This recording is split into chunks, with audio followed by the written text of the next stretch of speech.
Okay, I'll just show you how to set the sat-nav in this 2016 Kia Sportage.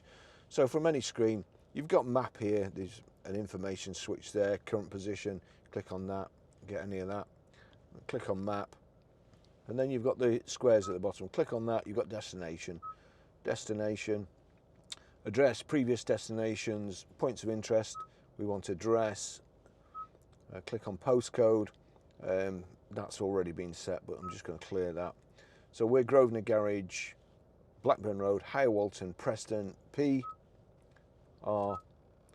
Now we need to go to numbers. So numbers are here, if I click that, and then 5, 4, it's defaulted back to letters E, A.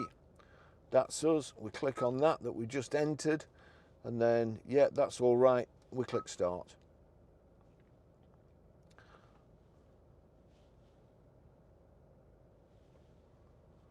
Then you've got a choice of 3. We'll go for the eco one. Click eco. And done. Starting route guidance. That's it. That's how you do it. Thanks for watching, and hopefully I'll see you in the next video. See you later. Bye bye.